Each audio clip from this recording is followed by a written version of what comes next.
Muy buenos días.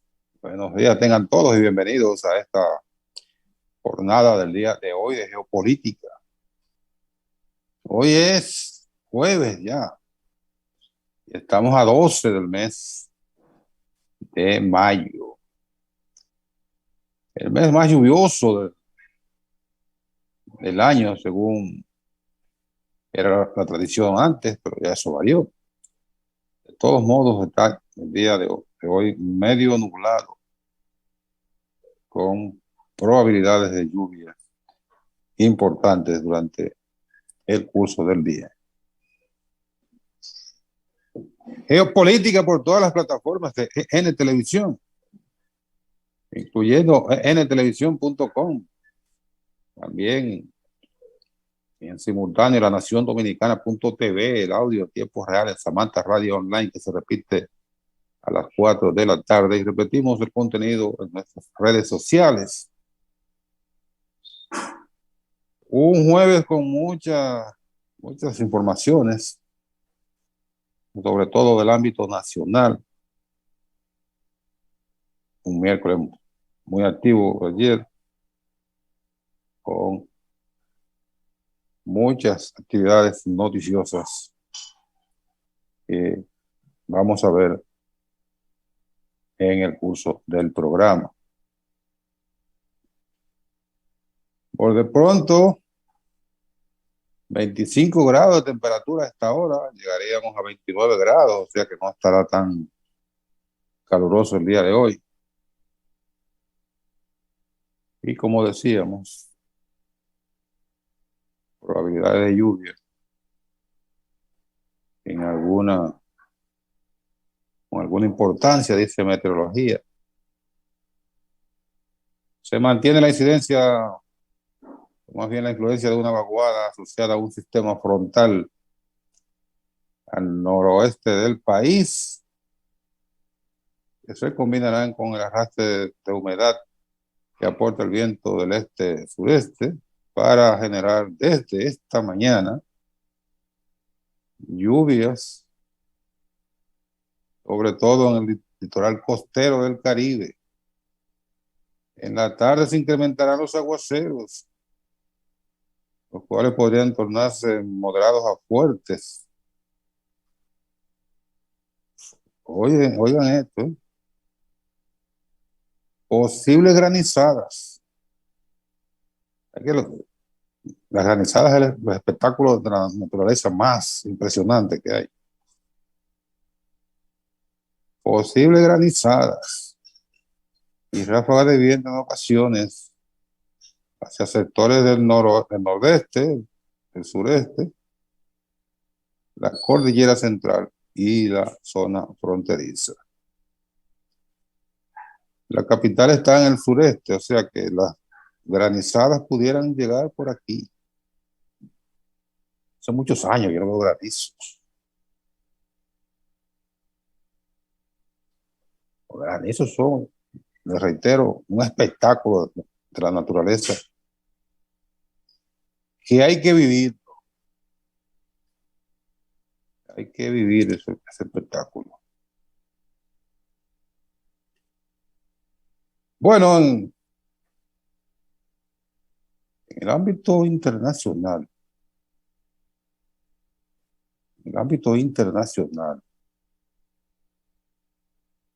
ayer el presidente de México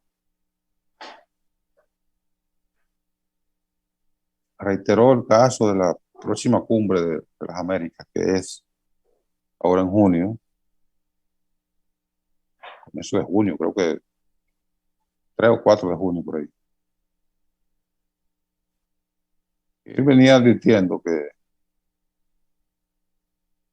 no estaba de acuerdo con las instrucciones y que iba a intentar de que Estados Unidos cambiara su actitud hacia Cuba, Venezuela y Nicaragua, y que invitara a todo el mundo, porque todos los países son de las Américas. No porque las Américas sí es una sola América, un solo continente. Las Europas, las Asias, las Áfricas. Yo no oye eso ninguna. Las Américas. Eso tiene una razón, ¿eh? Dicho al margen así. Eso tiene una razón de diferenciación entre Estados Unidos, que para ellos América es Estados Unidos, y el resto del continente.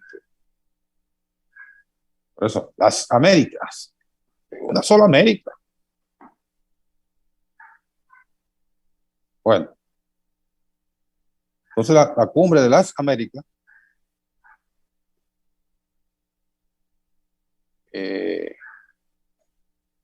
plantea la intención del gobierno de los Estados Unidos de excluir a esos tres países. Ya le había dicho México, reitero, y también Bolivia, le había llamado la atención de que no podían hacer una cumbre, no debían hacer una cumbre excluyendo países que están en el mismo continente, es una cumbre de todos.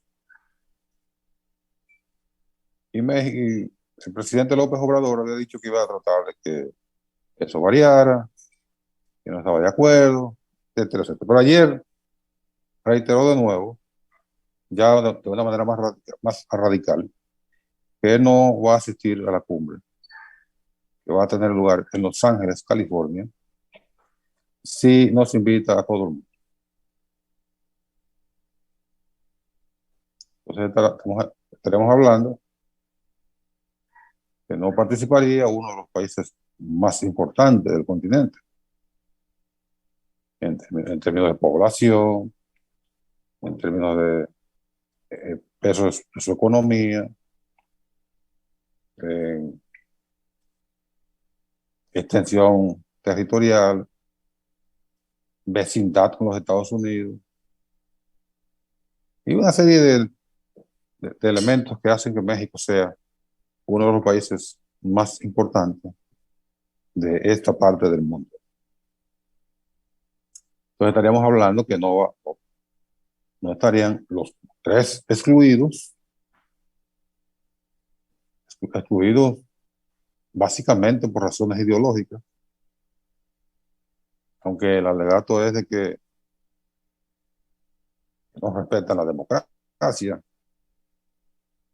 Entonces es San Benito, que ya sabemos que es viejo.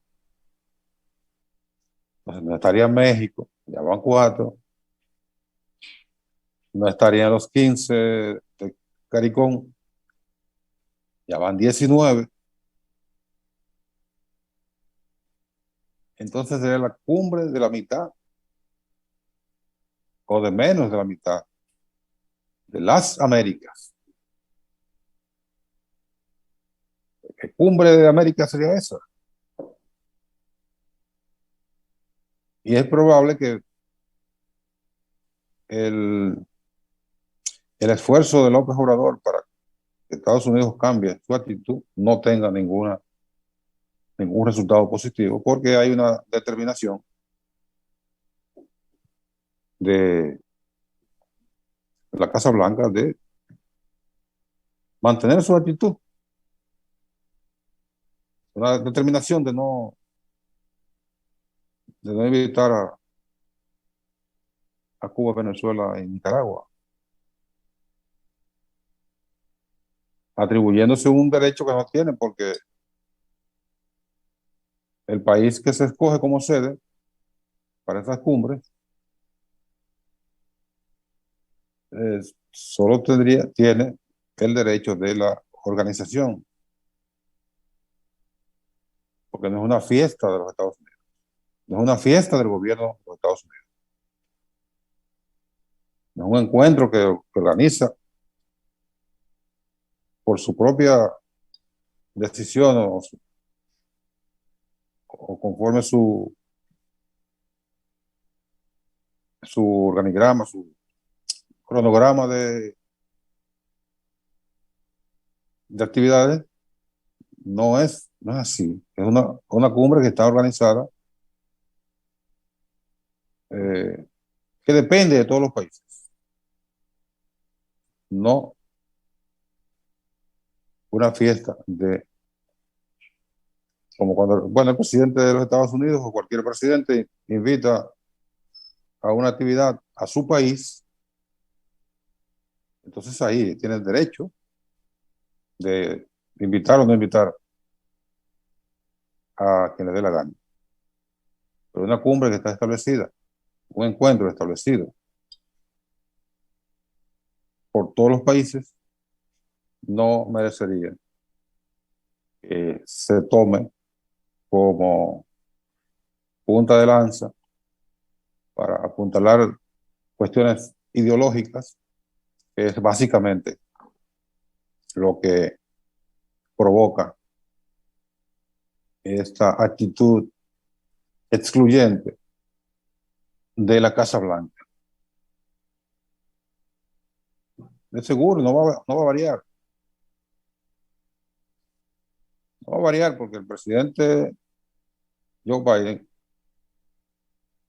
que es demócrata, pero es un derechista peor que los republicanos, entiende que estos países merecen ser castigados, y el castigo es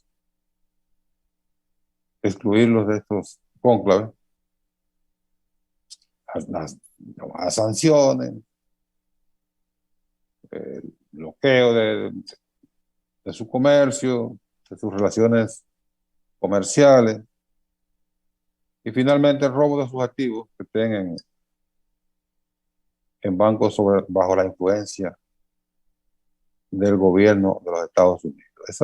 Ha sido la historia que se esperaba que con el vicepresidente de Obama, que fue un hombre que Obama, sin ir más allá de unos límites establecidos por el establecimiento, por el status quo de Estados Unidos, fijados por el establecimiento, el establishment, pero tuvo un comportamiento distinto. Ya finalmente, al echarse la paloma, por lo menos en apariencia. estableció relaciones con Cuba, al echarse Sí. la paloma.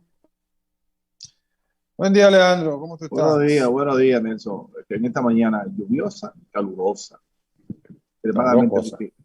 Sí, a dos cosas. Ese es un complemento terrible, incluso para posterior salud de muchos dominicanos y dominicanas en el trópico, cuando se conjugan esas dos cosas. Pero bueno, Así.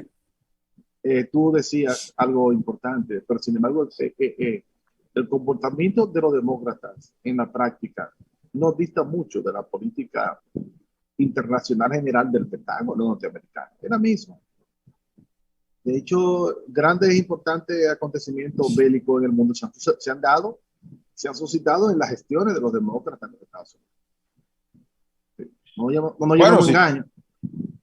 Bueno, sin ir para atrás de la manera, como dice Tres Patines, nosotros, Claro, fue un demócrata. las dos intervenciones fueron dos demócratas. Así es. Y como nosotros, otros tantos en el mundo, es decir, ahí no hay tanta variación en la visión de los norteamericanos. Porque lo malo de esto es que todavía los norteamericanos están casi 200 años después de la doctrina de Monroe, de América para los americanos, todavía ellos siguen creyendo que América es para los americanos y que pueden decidir como si fuese un patio trasero, todavía en la era digital, en la era de la información, sobre lo que pudiera pasar o pueden dictar lo que deben hacer los países latinoamericanos. Y ya eso cambió hace mucho. Tú sabes Bueno, que siempre estuvo en discusión hasta el otro día. ¿Qué significaba eso de América para los americanos? Unos entendían que era que el continente americano tenía que estar vedado para los europeos y así demás es. áreas del mundo. Y entonces América era para los americanos, para nosotros. Sí, Y claro. otros decían que lo que James Monroe dijo era que América para los americanos, pero como Estados Unidos cree y se llaman americanos ellos, Sí, ellos son los únicos. eran los únicos, entonces América era para los americanos de Estados Unidos. Sí, no del continente.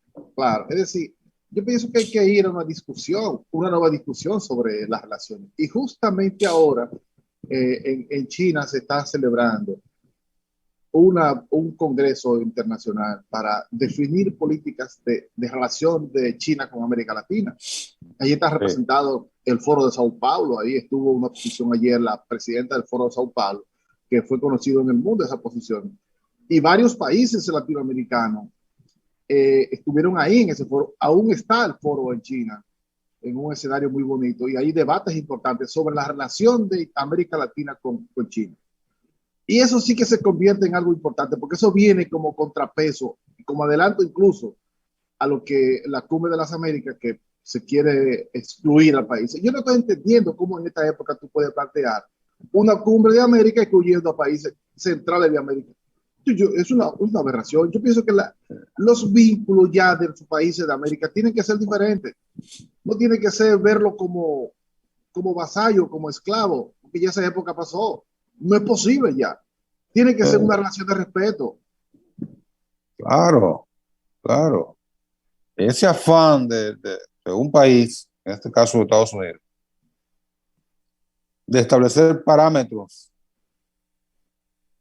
de medir con determinados raseros a los países a partir de lo que ellos entienden que es la democracia. Eso tiene que ser erradicado. Deje que cada país se dé el gobierno, el sistema que le dé su gana. Yo te pregunto, pero ¿con qué moral los norteamericanos pueden definir cuál democracia es democracia, cuándo hay democracia y cuándo no? Si ellos sembraron, fomentaron, protegieron y auspiciaron todas las dictaduras en América Latina que han dejado un lastre que en 200 años no hemos podido, no será posible todavía resolver, porque dejaron castrada la sociedad de América Latina. Y si tú buscas las sociedades donde se dieron regímenes de fuerza auspiciados por los norteamericanos, incluyendo la República Dominicana, todavía no salimos de ese estadio maldito que mantiene postrada a la gente en materia de pensar un poquitico más allá. Claro, legado de sangre Sí. en todos estos países. ¿Tú te imaginas que todavía podamos exhibir democracia, entre comillas, como la de Honduras, donde en un proceso electoral mueren 40 y 50 personas? Y hay razón Claro. para que mueran personas en un proceso electoral de democracia. Bueno, que eso hay que reconocer. Eso no se ve en los Estados Unidos. No. En Estados Unidos un proceso electoral es un proceso normal, porque no hay ningún otro país interviniendo en ese proceso, como Claro. hacen los Estados Unidos con los demás. Pero ahora hubo 6 muertos en el Capitolio. Bueno, sí, un evento totalmente fuera de serie, impensable en los Estados Unidos, pero ocurrió. Claro. Entonces, eso es motivo para intervenir los Estados Unidos, porque ellos han matado a 6 gente en un proceso ya. O no reconocer, porque no se reconoció el gobierno de Joe Biden, porque el presidente Trump decía que fue un gobierno fraudulento, unas elecciones fraudulentas. Todos los países de América Latina y el mundo no reconocemos al gobierno de Joe Biden porque fue surgido de unas elecciones fraudulentas. ¿Qué derecho? Que es lo que hace Estados Unidos cuando no le conviene que un proceso para determinada administración. Dice, no, las elecciones no fueron legítimas. No, tienen tres términos. Tres tonterías. No fueron justas, transparentes y competitivas. Oh, porque ese parámetro estaba a merced y ambición de ellos. Del deseo sí. de que ocurran las cosas tal y como ellos entienden que deben ocurrir. Okay. Es lamentable. Uno pensaba que en estos tiempos ya estos debates. Este tutelaje no voy a tener debate. No, que estos debates no iban a tener sentido porque eso había sido desterrado de las relaciones. Aparentemente. De las relaciones entre los países. Pero no. Y lo bueno se mantiene. lo bueno de todo esto, Nelson y amigos televidentes que nos escuchan, en este día histórico que es 12 de mayo, después de haber enterrado el día 9, el autoritarismo, la xenofobia, la discriminación y la segregación en el mundo, que hay gente que hace un ejercicio tan cosmético de la comunicación y de la política, que todavía sigue creyendo en esa receta como buena y válida, como tal cual la pensaron los que definen los designios de todo el mundo. Hay gente que todavía cree eso y trabaja y obra en función de, no se atreve a hacer nada pensando que le pueda molestar al amo lo que tú puedas hacer. ¿Qué clase de gobiernos son esos? En América Latina los hay muchísimos. Eso es sureño. Sí. Ajá. ¿Qué cate de gobierno? Pero un cate de gobierno, porque venga acá. Es como diría, entonces hay que ponerle como diría Maduro. Esos que están bajo esa sombra, podríamos entonces determinarlo como subpresidente, porque pero gobiernen, si tú lo eligieron presidente para que gobierne su país. Sin reparar en lo que piense otro. Bueno, claro, sin lo que piense otro. Lo que piense otro, ese es su pensamiento. Su pensamiento. Pero no. Y que eso no implique que tengamos que tener una relación de tirante con nadie. No, yo estoy haciendo mi país. Y nosotros tenemos relaciones armónicas, es lo que se puede. Porque además, y es lo peor que yo veo incluso de los norteamericanos, porque ya hay otro mecanismo y lo tienen los norteamericanos de penetración, de intervención y de control de los países. Controlan la mayoría de los congresos de los países que están bajo su tutela, deciden las reglas y las leyes y crearon mecanismos incluso internacionales de cooperación y asociaciones que permite más o menos un vínculo casi permanente en programas, en proyectos comunes, en la que ellos son los que deciden eso. Entonces, ¿para qué quieren tener un control directo de la persona? Pero además tienen un mecanismo de sanción para los políticos que no son afectos a su pensamiento y a sus designios. Sí. Primero le cancelan la visa. Oye, vaya que castigo, ¿eh? Gran vaina. Se cerró el mundo y te cantan así en la visa americana. Y después comienzan a colar de que le estarían haciendo expedientes. Sí. Y ponen a temblar a los políticos bandidos, porque además, si están con esa presión es porque tienen miedo, porque hicieron algo. Y peor aún, ellos le montan cuestiones a muchísimos políticos y después la tienen agarrada ahí. Lo acusan de narcotraficantes, porque ellos tienen muchísimos narcotraficantes infiltrados para América Latina, para permear a gobiernos y gobernantes. Bueno, y después se lo sacan. Mientras el presidente de Honduras estuvo entregado a ellos, haciendo una gestión de sí señor, era un santo. Y su jefe de policía cometiendo tropelías, atacando y matando a los defensores de los recursos naturales y usada como una policía política. Bueno, esos individuos eran muy bienvenidos y invitados a los banquetes. Sí. Terminaron, ya están en Nueva York, extraditados por narcotráfico y otros delitos atribuidos por los Estados Unidos. Sí. Entonces los políticos no acaban de entender que deben manejarse conforme a su criterio y no sirviendo de alicate y de correa de transmisión de los intereses de otros países, que al final, cuando pasan a ser entonces pasan de presidentes y funcionarios a exfuncionarios y luego a convictos. Sí. Por los propios mandantes. Sí, vamos a la pausa y venimos de inmediato con más en geopolítica.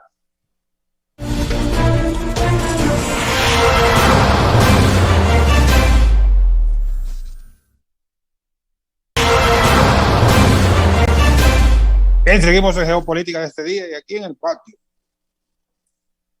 Ayer fue un día de muchas informaciones, muchos eventos noticiosos. Ayer el Consejo Económico y Social cerró la mesa de la llamada mesa de discusión para reformas institucionales, que incluye no, el tema principal y el foco principal es sobre la reforma constitucional que tiene en carpeta el presidente Luis Abinader. Es importante que lo planteado por el consultor jurídico del Poder Ejecutivo, en el sentido de reiterar lo que ya el presidente de la República había dicho anteriormente, de que no van a propiciar una reforma constitucional al margen de los demás actores, fundamentalmente en el Congreso Nacional, o sea, los partidos que tienen representación congresional y por consiguiente son los que tienen capacidad legislativa. Sus representantes son los que conformarían la eventual Asamblea Nacional Revisora, que es la reunión que modifica, que aborda el tema de la modificación constitucional. Es una reiteración y una posición sensata, por cuanto no se pudiera considerar una reforma legítima si se impusiese a contrapelo de los partidos que tienen representación en esa Asamblea Nacional Revisora. Por lo demás, parecería poco probable que el PRM y sus aliados logren conformar la mayoría que se requiere para la aprobación de la reforma, que son 127 votos. 127 votos, no, 147 votos.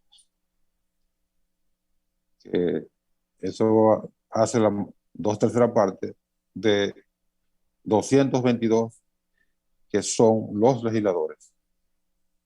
190 senadores, diputados y 32 senadores. Entonces,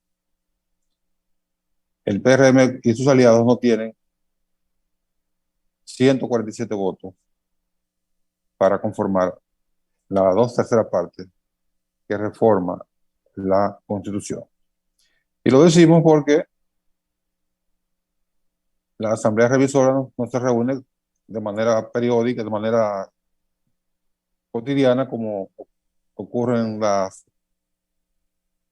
sesiones del Congreso, que son todos los días, o toda la semana. Ese es un espacio muy exclusivo y muy esporádico.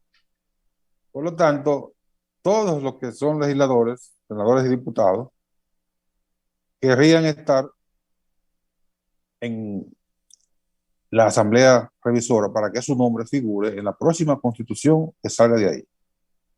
Ahí no es fácil conseguir ausencias porque se enfermó repetidamente un legislador, o porque lo llamaron por teléfono y tuvo que salir. Eso es bien difícil. Y no creo que los legisladores de oposición vayan a ser tan ingenuos para repetir lo que ocurrió en el 1994 con los legisladores del PRD y sus aliados en ese momento, cuando se planteó la reforma constitucional de ese año, producto de las negociaciones para salir de la crisis. ¿Qué ocurrió en ese momento? Bueno, que los PRDistas se incomodaron y en vez de echar el pleito adentro, abandonaron la sala y los reformistas y PLDistas conformaron las 2/3 partes de los que estaban presentes, que es lo que establece la Constitución. No es la 2/3 partes de la matrícula completa, es de los que estén presentes. Y como ellos, los PRDistas y aliados se fueron, con ellos ahí no se lograba la 2/3 partes. Pero se incomodaron y fueron tan ingenuos cuando se planteó, en vez de un 45%, el 50% más 1 para ganar en primera vuelta. Al dejar el terreno, reformistas y PLDistas aprobaron el 50% más 1 que está vigente actualmente. O sea, con esa referencia histórica de la historia recientísima, de apenas hace 28 años, apenas 28 años, eso en la historia de los procesos es un periodo breve. Con esa referencia de hace 28 años, se supone que los opositores ahora no se irían de la Asamblea Nacional, sino que echarían el pleito ahí. Y entonces evitarían la conformación de las 2/3 partes con los PRMistas y aliados solos. Por consiguiente, parecía bastante improbable, bastante difícil que sin el concurso de los partidos de oposición se pueda lograr la reforma constitucional. Un dato importante, y quisiera que Leandro estuviera de regreso para debatir ese dato. No sé qué le pasó, pero un dato importante. En los últimos días ha estado los mentideros como parte del debate de redes sociales y de comentarios de programas de televisión y radio, la supuesta negociación con el PLD, entre el PLD y sectores del PRM, para lograr que el PLD apruebe la reforma constitucional a cambio de la rehabilitación del presidente Danilo Medina. Todos sabemos que Danilo Medina, producto de la reforma que él propició para conseguir la reelección en el 16, establece que él no puede ser candidato nunca más, a menos que en el futuro se modifique la Constitución y se remueva ese artículo que se le aplica a él y a todos los que sean presidentes a partir de él. Bien, Nelson, parece que estaba mutuado sin saberlo. Dos periodos y nunca más. Entonces, hay esa habladuría de que estarían negociando para conseguir la rehabilitación el total de votos a partir de la rehabilitación de Danilo. Y entonces ayer el Palacio Nacional reiteró que la reforma que busca el presidente Luis Abinader no tendría por ninguna razón la idea de beneficiar a alguien de manera electoral. Y cuando habla de alguien, se incluye el mismo. Y por consiguiente, si se incluye él, incluye a todos los demás, incluyendo, diría yo, en primera línea, al presidente Danilo Medina. Ese es un dato importantísimo. Claro. Que a sordina le pone acalla estos rumores que daban la impresión de esos juegos sucios que a veces intervienen en la política, de que tú me das, yo te doy, 0 mata 0 y llevo 2, y así no se puede hacer política. Así es, mira, Nelson, yo tengo varios aspectos, y voy a montar en el último que tú dijiste. Hay un viejo adagio en República Dominicana que dice que cada ladrón juzga por su condición. Sí. Siempre cada persona que ve algo se lo van a robar, porque como él está impuesto a robar, se dice, no, eso se lo van a llevar ahorita de ahí, porque él piensa que, cuídalo, se lo van a robar, porque piensa que cada uno va a actuar en función de tu convicción. Cada uno juega, es un adagio muy sabio. Sin embargo, creo que todas las aprehensiones, todas las bolas puestas a rodar por la oposición, se debe a una conducta, a una práctica que piensa que este gobierno va a aplicar lo mismo que ellos han aplicado en otras ocasiones, que hacer reformas, comprando gente, dando canonjía y repartiendo el presupuesto a la República Dominicana en nombre de sus intereses particulares. Y veo varias aristas importantes. Primero, el gobierno de Luis Abinader le da una lección en materia de comportamiento real democrático a los partidos de oposición, llámese a Leonel Fernández y sobre todo a Danilo Medina. Porque esa práctica perversa y dolorosa de ejercicio democrático no debe repetirse.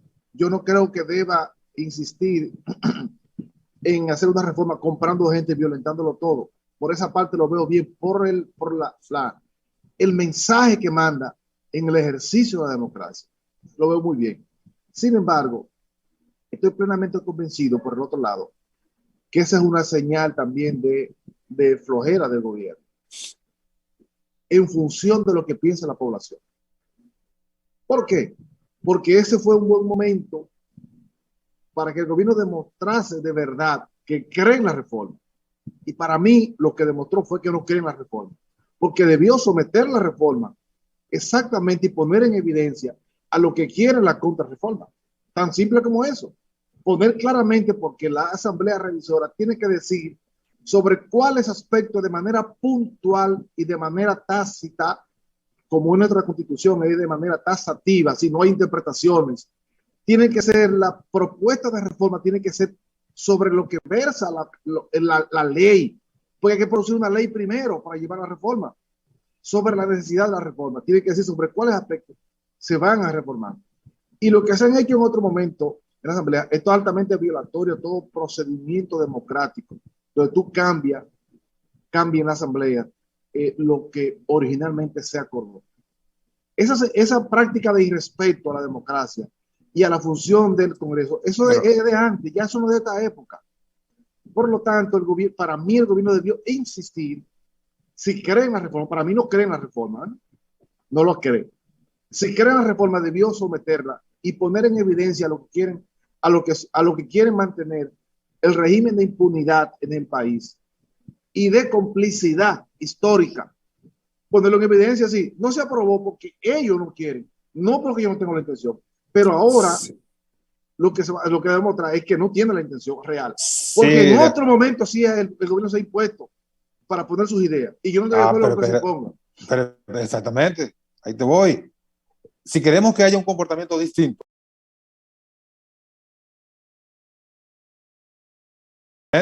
ahí te voy. Si queremos que haya un comportamiento distinto,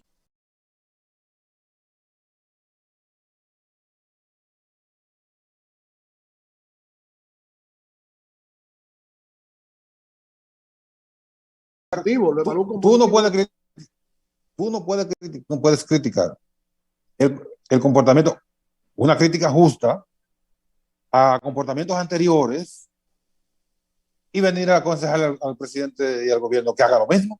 No, yo no dije que someta la reforma. Yo no dije que haga lo mismo, ¿no? Que lo ponga en evidencia. Si yo creo en que es justo lo que está planteando, yo lo someto y lo pongo en evidencia y no se da la reforma y ellos la tumban. Pero que la tumben de manera formal, pero no dejo que la intención, si es correcta, tiene que iniciarla. Si creen en ella. Es que la lucha de poder no se maneja de esa forma, como si fuera un ring. ¿Y qué es lo que ha recibido la oposición del PLD durante todos estos años? Pero ¿qué es lo que ha recibido la oposición y sobre todo el país? Es la imposición de un sistema perverso de reparto y de todo tipo de cosas desde el ejercicio de poder, sin respeto ninguno en la población. Pero que no se insiste en eso, entonces. Oye, ese mal comportamiento. Pero no, yo no estoy planteando lo mismo. No estoy planteando que se respete a la población. Que pongan en evidencia lo que han irrespetado a la población y quieren mantener ese régimen. Eso es lo que yo creo. Yo creo Sí, que es correcto. yo creo que ha sido fundamental la posición del Palacio Nacional. Ni negociación para favorecer electoralmente a nadie, ni imponer una reforma a contrapelo de los que tienen los partidos que tienen a representación congresional. Porque una reforma de esa forma, una reforma llevada de esa manera no sería una reforma democrática y de consenso. Cuando estamos hablando de la reforma de la Constitución de la República, se debe lograr el mayor consenso. Bueno, Pero, en el pasado, pero Hipólito Mejía impuso la reforma, se se dice que fue de boca. Se fue de boca y pagó por ello, como dicen en el baloncesto. comprando legisladores a través de Baninter. Dicen eso, a mí no me consta. O que Danilo Medina impusiera la reforma Comprando los legisladores a también todos. comprando legisladores. Bueno, pero Por los cuartos de nosotros. Pero tú no puedes auspiciar ese tipo de comportamiento. Pero jamás, yo pienso que hay que negarlo. Hay que negar ese comportamiento. Sin embargo, en la Constitución del 2010 que auspició Leonel Fernández, creó un mecanismo, el CES, el Consejo Económico y Social, para consensuar, ¿verdad? Que sí, ahí para lo están discutiendo para ahí. verificar. Entonces, ahí lo que se debe discutir en ese proceso es el contenido de la reforma, porque el gobierno tiene legítimo derecho a proponer una reforma, ¿o no? Claro. Claro. Entonces, oponerse a esa iniciativa, esa es una especie de chantaje, no es otra cosa. Y Oye, ahí se introdujo alguien Vamos a la pausa. Vamos a la pausa y venimos, porque ahí entró el amigo Sandino Bisonó y alguien más está haciendo una bulla tremenda. Vete a la pausa.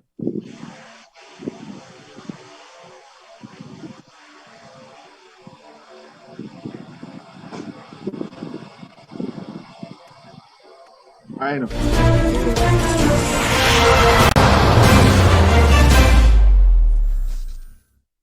Bien, seguimos en geopolítica y después de un incidente bastante. Esto es normal. Sí. En estos esfuerzos de televisión por plataforma. En línea. En línea y en vivo. Sí, en vivo, y además esta virtualidad que uno todavía mantiene, que ya afortunadamente el próximo mes, ya a comienzo del próximo mes, vamos a regresar a la presencialidad. Vamos a regresar a realizar el programa desde los estudios, como es lo normal. Sabemos que esto le cayó al mundo por una sorpresa tremenda, sin nadie estar preparado para estas cosas, que afortunadamente de repente nos acordamos que existían las plataformas que la usaban para otras cosas, sí, y se convirtieron en el auxiliar fundamental de la televisión y la radio. Sobre todo para romper la distancia. Sí, la presencialidad, que era la base fundamental de combate a la pandemia, a los efectos del COVID-19. Yo estoy desarrollando una tesis para convertirlo en un libro sobre esta situación. Ya la compartiré contigo para que tú te lo tengas guardado. Para que me le dé para que le dé una revisadita y tu parecer también. Pues bien, entonces creo que debatimos bien el tema este de la reforma. Sí, no, yo creo que sí. No sé qué tiempo queda ahí porque no tengo el celular en la mano, pero... No, tenemos mucho tiempo todavía. Mucho tiempo. Mira, en el día de ayer... 3 minutos, imagínate. No, ¿verdad? En el día de ayer, la Cancillería puso a rodar una información en la que está llamando a concurso para privatizar los servicios consulares de la República Dominicana y va a escoger un proyecto piloto en varias ciudades del mundo. Y uno de los argumentos que esgrime la Cancillería es que hay ejercicio positivo, ejemplos buenos sobre ese ejercicio de privatización de los servicios consulares de varios países. Me llama mucho la atención este acontecimiento, porque eso sale de manera ¡fua! Sacado como de la manga del mago, sin que eso haya sido el fruto de una discusión, de un consenso en los órganos que debe ser, porque aquí hay una ley que es la que rige el lideré, ¿verdad que sí? Me imagino yo. Y por lo tanto, una cuestión como esa debió ser primero parte de una discusión. Y este gobierno ha venido proponiendo cosas y a los pocos días fue otra vez la retira, incluyendo como la reforma constitucional. Y eso muestra dos cosas. Una, no sé si es improvisación, y otra, como no tener claridad de las cosas que realmente quieren. Y permiten después que a los pocos días la eche para atrás. Y eso no hace bien a un gobierno, por un lado. Entonces, yo creo que el ejercicio de privatización de los bienes públicos en República Dominicana ha dejado un sabor muy amargo. No hace bien, no hace bien a un gobierno, por un lado. Entonces, yo creo que el ejercicio de privatización de los bienes públicos en República Dominicana ha dejado un sabor muy amargo. Positivo para un país es positivo para el otro, a partir de su propia característica. Porque nosotros conocemos que en República Dominicana todo el que quiere un bien público es para despojar al Estado sin ningún miramiento para el Estado, porque así lo ha auspiciado el Estado, por lo menos en los últimos 20, 25 o 30 años de ejercicio público. Aquí lo que hay es un sistema de despojo de los bienes públicos para pasarlo a lo privado. No es una práctica de alianza, como se da en otros países. Mira, lamentablemente, el tiempo no permitirá debatir eso y lo vamos a tener en agenda para debatirlo. Porque lamentablemente, al parecer, lo que hubo fue una pésima forma de comunicar lo que se quiere. Entonces, si no comunicaron bien lo que se quiere, se crean estas percepciones como la que tú estás sosteniendo con justa razón, porque al decir que van a privatizar servicios consulares, tú dices, bueno, pero ven acá, pues ahí no podemos llegar. Sin embargo, lo que la Cancillería quiere decir, que quiere implementar, es lo que tiene implementado España, por ejemplo, aquí en la República Dominicana y en otra parte del mundo. Sí. Que las citas las maneja una empresa privada. Sí. Una empresa privada, las citas. Ahora, esa compañía no emite visa, no niega visa, sencillamente es un tramitador de procesos. Sí. Eso está por ahí en la plaza. En Unicentro Plaza. Unicentro Plaza.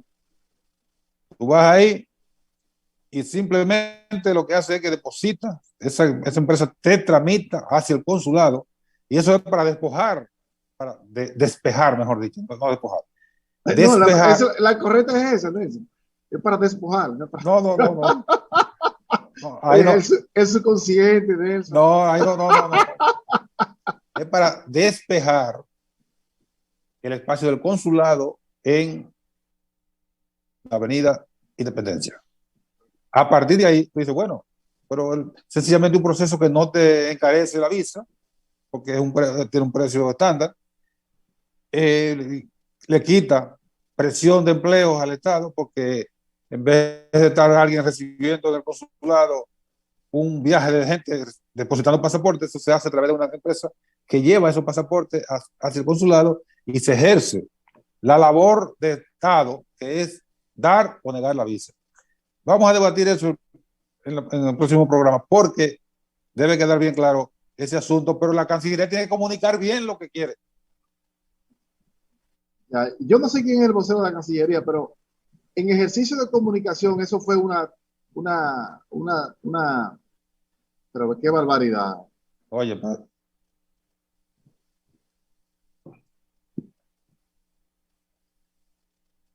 pero yo tengo que llamar a alguien hoy.